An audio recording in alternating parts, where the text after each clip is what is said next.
Hi, my name is Terry Clark from faithandfit.org, and I want to welcome you to my YouTube channel on a journey to 100. So last week I wrapped up my 7-day fast. It was challenging, but it was not as challenging as I thought it was. I want to talk about some tracking apps that I use to track my results, inform me, motivate me, and just let me know what was going on with my body. Now, I use a lot of different apps for tracking things because I'm a math professor as well. And so as a math professor, I'm just curious about numbers. I believe that numbers don't lie, so I'm always looking on that level. I want to share two with you today that most people don't really think about, that are kind of outside the box. We all know about the scale, we know about the diet tracking apps, and we know about the workout apps. But this is one really great tool right here. This is a ketone meter. Okay, and what this meter does is it tells you how much fat you're burning when you're on a diet or when you're fasting. And it does it as a byproduct, because what happens is when you burn fat, it releases a gas, like most things when you burn. And that gas comes out through your breath. About 80% of the fat that your body burns is released through your breath. Okay, so this little thing right here does a great job of tracking that. More importantly, when you're on a long fast, like a 7-day fast, it is possible for you to hurt yourself. And so you need to be able to track how much damage or how well you're doing on the fast. So while I wasn't struggling as much with cravings and with hunger pain, what I found is as I was breathing into my ketone meter, typically my ketone meter stays at about 20 ppms, that's parts per million. Okay, but when I went on the fast, I noticed it started creeping up. And then eventually it got to 35, then it went up to the 40s, then it got into the 50s. Now, anytime you get up into the 60s, now you got problems. There's a process called ketoacidosis, and not only can it hurt you, but it can also kill you also, because you're literally breathing out gas through your lungs. So this is a really great tool. Now I'm back down into the 20s. I'm doing intermittent fasting, so I do a 16-8. Wake up around 6 in the morning. I start my feeding process around 8 o'clock. And then, from there, I wrap up, around 4 o'clock. So I'm doing 8 hours that way. So this is a really great tool to track, whether you're actually burning fat, okay, because you can lose weight a lot of different ways. Okay, over, driving up to the fast, I did intermittent fasting. So over a 30-day period, I had lost about 20 pounds.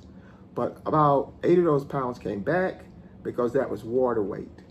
Okay, so it's important to understand that just because you're losing weight doesn't mean it's fat. So this thing right here is going to tell you whether you're doing a good job of burning fat or not. You want to stay around 0 to 20.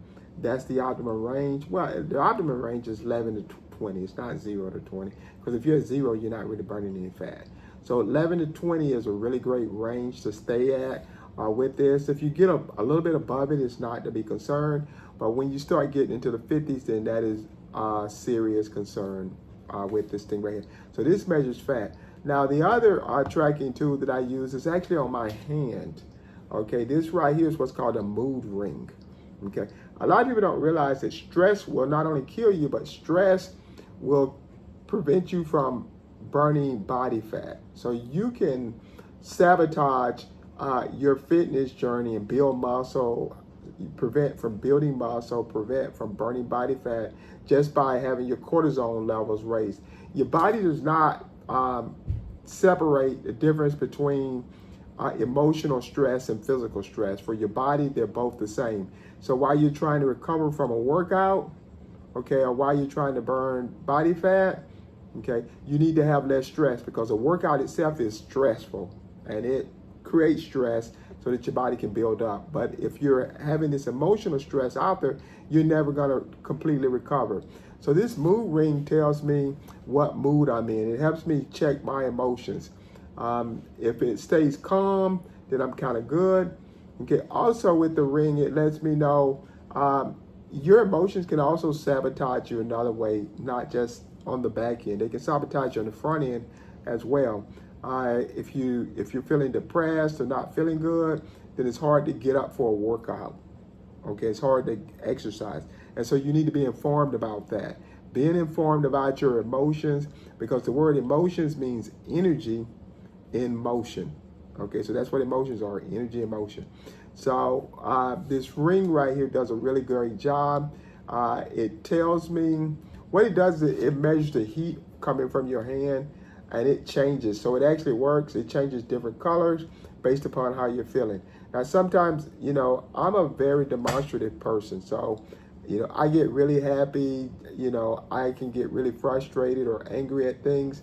And this ring helps to remind me to stay calm. And, so it not only tells me what's going on, but it also serves as a reminder too. It reminds me, hey, listen, you need to stay calm.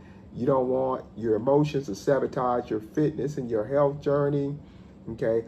On the back end, by preventing you from burning fat or building muscle with cortisol. And you also don't want it to prevent you on the front end by having you feel less motivated to work out. So these are two tools that I use. I use a lot of other tools, but I really like these tools. These tools kind of push you outside of the box with the ketones to measure the fat. And then the mood ring does a great job measuring emotion. So I just put this thing on. The darker the color, the more darker your mood.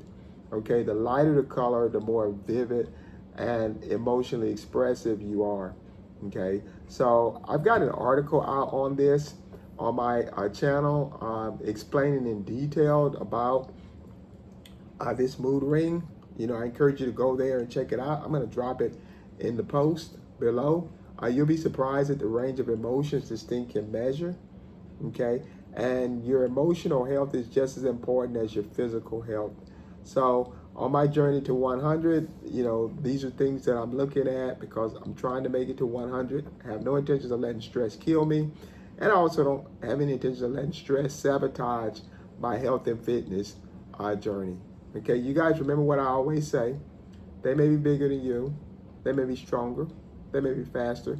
But never, I do mean never, let them outwork you. Don't forget to hit the like, subscribe. And if you find something interesting or you know something extra about these rings that you want to share with everyone, drop it in the comments. All right, guys, be blessed.